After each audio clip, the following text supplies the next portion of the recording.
ನಮಸ್ಕಾರ ಮಿತ್ರ ವಾಹಿನಿಯ ಎಲ್ಲ ವೀಕ್ಷಕ ಮಿತ್ರರಿಗೂ ಸ್ವಾಗತ. ರಾಜ್ಯದಾದ್ಯಂತ ಭಾರೀ ಮಳೆಯ ಎಚ್ಚರಿಕೆ.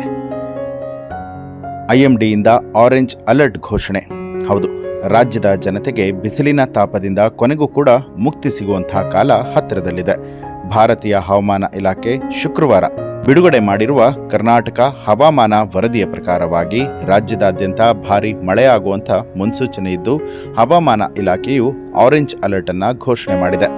ಕರಾವಳಿ, ದಕ್ಷಿಣ ಒಳನಾಡು ಮತ್ತು ಉತ್ತರ ಒಳನಾಡಿನ ಹಲವು ಜಿಲ್ಲೆಗಳಲ್ಲಿ ಗುಡುಗು ಸಹಿತ ಸಿಡಿಲು ಹಾಗೂ ಬಿರುಗಾಳಿ ಸಹಿತ ಭಾರೀ ಮಳೆಯಾಗುವಂತಹ ಸಾಧ್ಯತೆ ಇದೆ ಅಂತ ಹೇಳಿ ಹವಾಮಾನ ತಜ್ಞರು ಮುನ್ಸೂಚನೆ ಕೊಟ್ಟಿದ್ದಾರೆ. ಬಂಗಾಳಕೊಲ್ಲಿಯಲ್ಲಿ ಉಂಟಾಗಿರುವಂತಹ ವಾಯುಭಾರ ಕುಸಿತದ ಪ್ರಭಾವದಿಂದಾಗಿ ಕರ್ನಾಟಕದ ಕರಾವಳಿ ಭಾಗದಲ್ಲಿ ಮುಂಗಾರು ಪೂರ್ವ ಮಳೆ ಚುರುಕುಗೊಂಡಿದೆ. ಮೇ 15ನೇ ತಾರೀಕು ಅಥವಾ 16ನೇ ತಾರೀಕಿನಿಂದ 4ರಿಂದ 5 ದಿನಗಳ ಕಾಲ ದಕ್ಷಿಣ ಕನ್ನಡ, ಉಡುಪಿ ಮತ್ತು ಉತ್ತರ ಕನ್ನಡ ಜಿಲ್ಲೆಗಳಲ್ಲಿ ವ್ಯಾಪಕ ಮಳೆಯಾಗುವಂಥ ನಿರೀಕ್ಷೆ ಇದೆ. ಈ ಪ್ರದೇಶಗಳಲ್ಲಿ ಗಂಟೆಗೆ 40ರಿಂದ 50 ಕಿಲೋಮೀಟರ್ ವೇಗದಲ್ಲಿ ಬಿರುಗಾಳಿ ಬೀಸುವಂಥ ಸಾಧ್ಯತೆ ಇರೋದರಿಂದಾಗಿ ಮೀನುಗಾರರು ಸಮುದ್ರಕ್ಕೆ ಇಳಿಯದಂತೆ ಎಚ್ಚರಿಕೆಯನ್ನು ಕೊಡಲಾಗಿದೆ.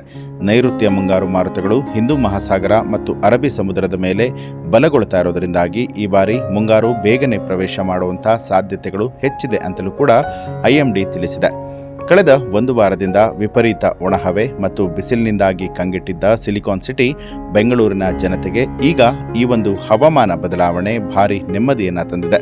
ಮೇ 15 ಅಥವಾ 16ರಿಂದ ಬೆಂಗಳೂರು ಸೇರಿದಂತೆ ದಕ್ಷಿಣ ಒಳನಾಡಿನ ಹಲವು ಭಾಗದಲ್ಲಿ ಸಾಧಾರಣದಿಂದ ಭಾರೀ ಪ್ರಮಾಣದ ಮಳೆ ಆಗಲಿದೆ.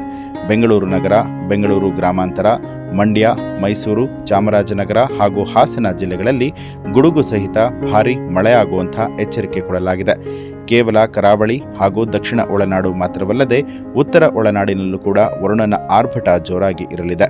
ಉತ್ತರ ಒಳನಾಡಿನ ಜಿಲ್ಲೆಗಳಲ್ಲಿ ಮೇ 15 ಅಥವಾ 16ರಿಂದ 17 ಅಥವಾ 18ರವರೆಗೆ ಬಿರುಗಾಳಿ ಸಹಿತ ಭಾರೀ ಮಳೆಯಾಗಲಿದ್ದು, ಕೆಲವು ಸ್ಥಳಗಳಲ್ಲಿ ಆಲಿಕಲ್ಲು ಮಳೆಯಾಗುವಂಥ ಮುನ್ಸೂಚನೆಯನ್ನು ಕೂಡ ಹವಾಮಾನ ಇಲಾಖೆ ಕೊಟ್ಟಿರುವಂಥದ್ದು. ಈ ಅಕಾಲಿಕ ಮತ್ತು ಮುಂಗಾರು ಪೂರ್ವ ಮಳೆಯು ಕೃಷಿ ಚಟುವಟಿಕೆಗಳಿಗೆ ಸಾಕಷ್ಟು ನೆರವಾಗಲಿದ್ದು, ಬೇಸಿಗೆಯ ಬಿಸಿಲಿನಿಂದ ಒಣಗಿದ್ದ ಬೆಳೆಗಳಿಗೆ ಮರುಜೀವವನ್ನು ಕೊಡಲಿದೆ.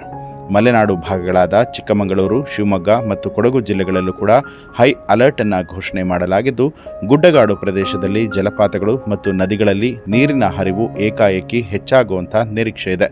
ಪ್ರವಾಸಿಗರು ಟ್ರೆಕ್ಕಿಂಗ್ ಅಥವಾ ಜಲಪಾತಗಳ ಸಮೀಪ ತೆರಳುವಾಗ ಅತ್ಯಂತ ಎಚ್ಚರಿಕೆಯಿಂದ ಇರಬೇಕು ಅನ್ನುವಂಥ ಸೂಚನೆಯನ್ನು ಕೂಡ ಕೊಡಲಾಗಿದೆ.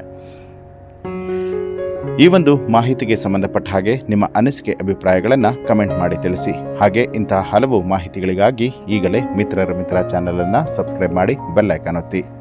ಹೆಚ್ಚಿನ ವಿಡಿಯೋಗಳಿಗಾಗಿ ಮಿತ್ರ ಚಾನೆಲ್ ಅನ್ನು ಸಬ್ಸ್ಕ್ರೈಬ್ ಮಾಡಿ ಬೆಲ್ ಐಕಾನ್ ಒತ್ತಿ.